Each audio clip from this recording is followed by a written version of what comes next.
You will hear a woman phoning a company that converts old photographs to digital format. Hello, Picture Rep. Can I help you? Oh, hi. I saw your advertisement about copying pictures to disk, and I'd like a bit more information about what you do. Sure. What would you like to know? Well, I've got a box full of old family photos that's been up in the attic for years. Some of them must be 50 or 60 years old, and I'd like to get them converted to digital format. Sure, we can do that for you. Right. And what about size? The photos are all sorts of sizes. Are there any restrictions? Well, the maximum size of photo we can do with our normal service is 30 centimetres, and each picture must be at least 4 centimetres. That's the minimum we can cope with. Well, that should be fine.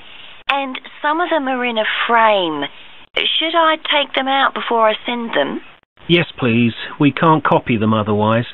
And also the photos must all be separate. They mustn't be stuck into an album. OK, that's not a problem. So, can you give me an idea of how much this will cost? I've got about 360 photos, I think. We charge £195 for 300 to 400 photos for the basic service. OK, and does that include the disc? Yes, one disc, but you can get extra ones for £5 each. That's good. So, do I need to pay when I send you the photos? No, we won't need anything until we've actually copied the pictures. Then we'll let you know how much it is, and once we've received the payments, we'll send the parcel off to you. Right. Is there anything else you'd like to ask about our services? Yes, I've roughly sorted out the photos into groups, according to what they're about. So, can you keep them in those groups when you copy them? Sure. We'll save each group in a different folder on the disk, and if you like, you can suggest a name for each folder. So, I could have one called Grandparents, for instance. Exactly. And do you do anything besides scan the photos? Like, can you make any improvements? Yes, in the standard service, each photo is checked, and we can sometimes touch up the colour a bit or improve the contrast. That can make a big difference. OK. And some of the photos are actually quite fragile. They won't get damaged in the process, will they? No, if any look particularly fragile, we'd do them by hand. We do realise how precious these old photos can be. Sure. And another thing is we can make changes to a photo if you want. So if you want to remove an object from a photo or maybe alter the background, we can do that. Really? I might be interested in that. I'll have a look through the photos and see. Oh, and talking of fixing photos, I've got a few that aren't properly in focus. Can you do anything to make that better? No, I'm afraid that's one thing we can't do. OK. Any other information I can give you? Oh, how long will it all take? We aim to get the copying done in 10 days. Fine. Right, well, I'll get the photos packed up in a box and post them off to you. Right. If you've got a strong cardboard box, that's best. We've found that plastic ones sometimes break in the post. OK. Right. Thanks for your help. Bye. Bye.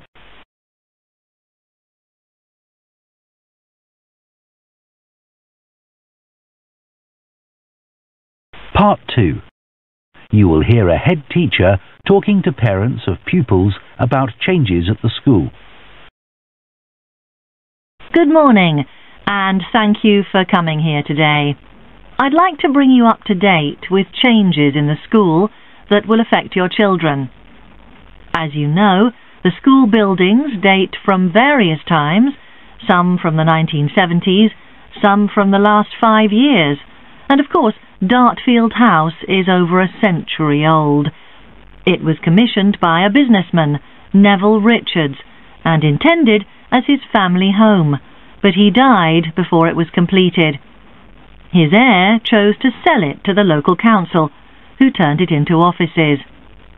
A later plan to convert it into a tourist information centre didn't come about through lack of money, and instead it formed the nucleus of this school when it opened 40 years ago.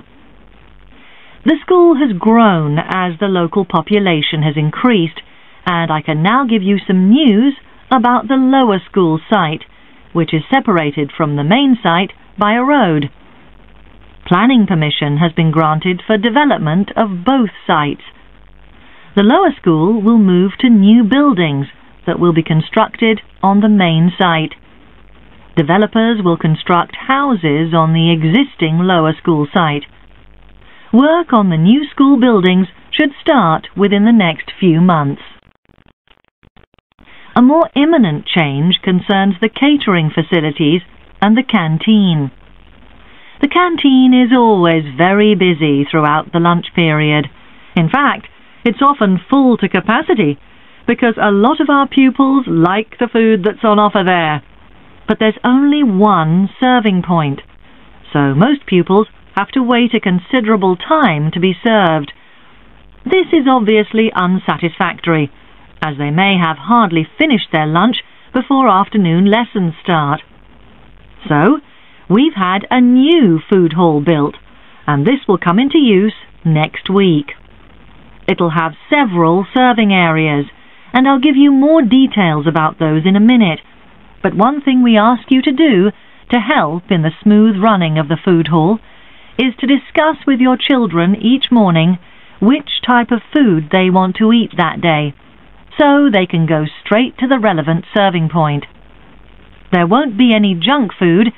Everything on offer will be healthy, and there's no change to the current system of paying for lunches by topping up your child's electronic payment card online. You may be wondering what will happen to the old canteen. We'll still have tables and chairs in there, and pupils can eat food from the food hall or lunch they've brought from home. Eventually, we may use part of the canteen for storage, but first, we'll see how many pupils go in there at lunchtime. Okay, back to the serving points in the food hall, which will all have side dishes, desserts, and drinks on sale, as well as main courses. One serving point we call World Adventures. This will serve a different country's cuisine each day. Maybe Chinese one day and Lebanese the next. The menus will be planned for a week at a time, so pupils will know what's going to be available the whole of that week. Street life is also international, with food from 3 particular cultures. We'll ask pupils to make suggestions, so perhaps sometimes there'll be food from Thailand, Ethiopia, and Mexico, and then one of them will be replaced by Jamaican food for a week or 2. The Speedy Italian serving point will cater particularly for the many pupils who don't eat meat or fish. They can be sure that all the food served there is suitable for them. There'll be plenty of variety, so they shouldn't get bored with the food. Okay, that's all on the new food hall. Now, after-school lessons. These are very popular with pupils, particularly swimming. In fact, there's a waiting list for lessons. Cycling is another favourite, and I'm delighted that dozens of pupils make use of the chance to learn to ride in off-road conditions. It means that more and more cycle to and from school every day. As you know, we have a well-equipped performance centre, and we're going to start drama classes in there too. Pupils will be able to join in just for fun, or work up to taking part in a play. We hope to put on at least one a year. We already teach a number of pupils to use the sound and lighting systems in the centre, and a former pupil has given a magnificent grand piano to the school, so a few pupils will be able to learn at the school instead of going to the local college, as many of them do at the moment.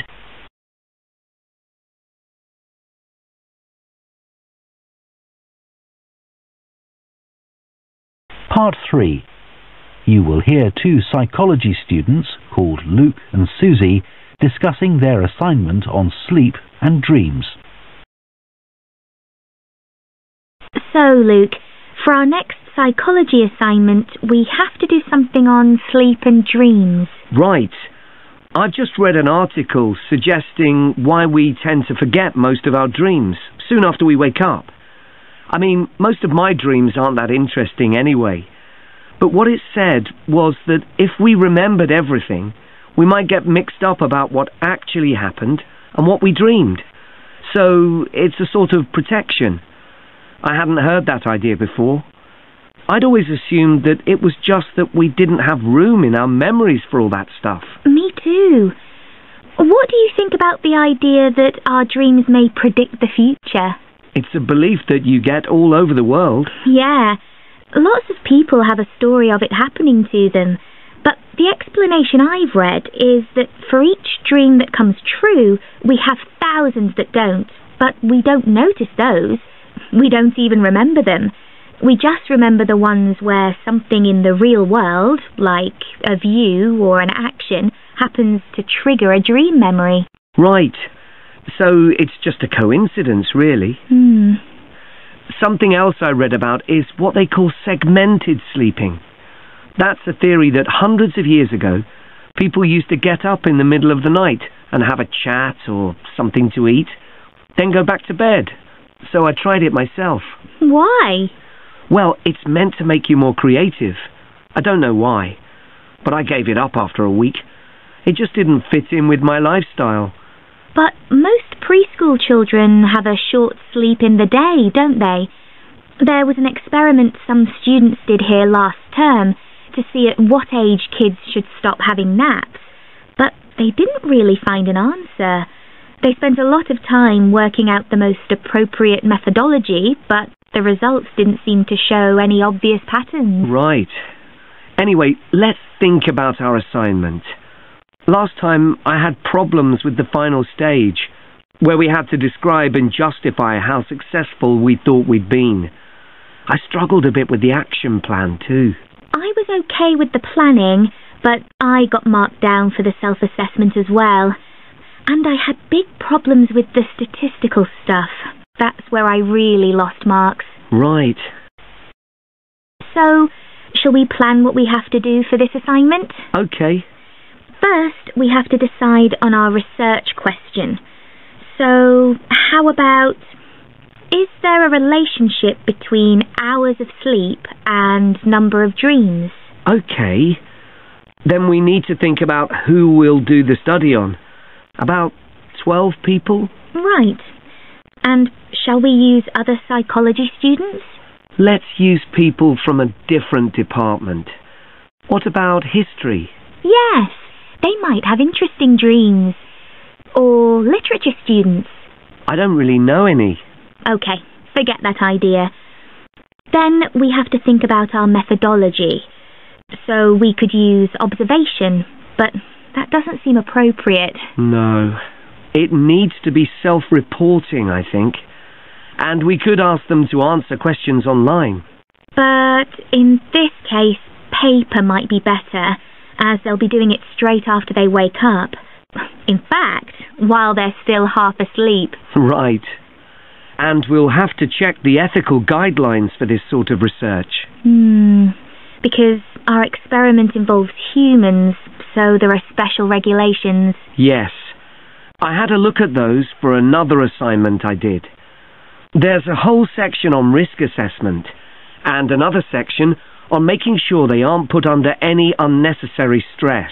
Let's hope they don't have any bad dreams. Yeah. Then, when we've collected all our data, we have to analyse it and calculate the correlation between our two variables. That's time sleeping and number of dreams. And then present our results visually in a graph. Right, and the final thing is to think about our research and evaluate it. So that seems quite straightforward. Yeah.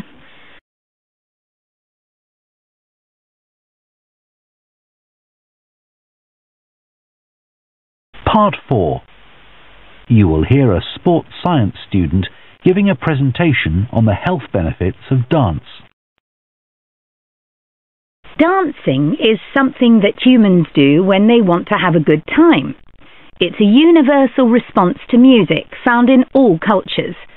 But what's only been discovered recently is that dancing not only makes us feel good, it's also extremely good for our health.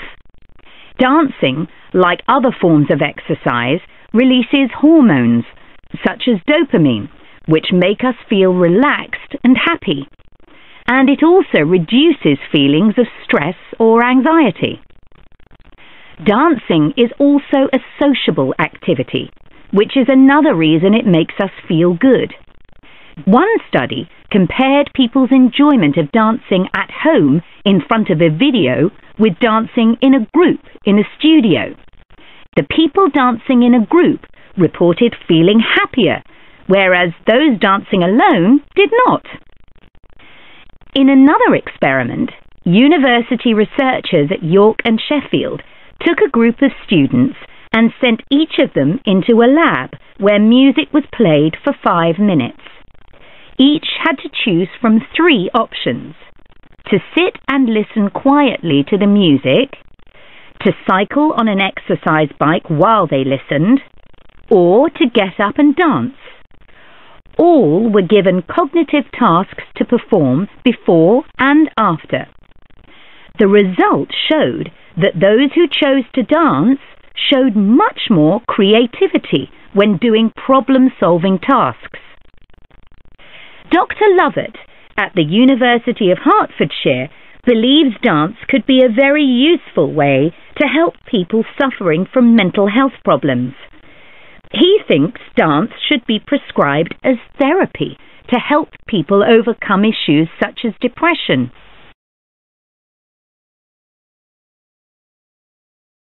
It's well established that dance is a good way of encouraging adolescent girls to take exercise.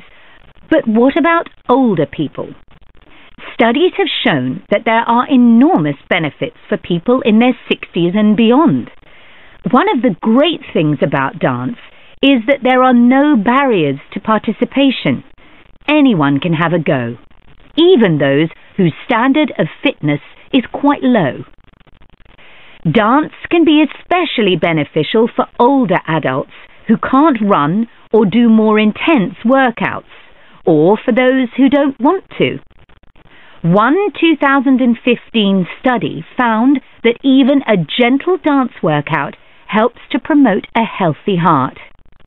And there's plenty of evidence which suggests that dancing lowers the risk of falls, which could result in a broken hip, for example, by helping people to improve their balance.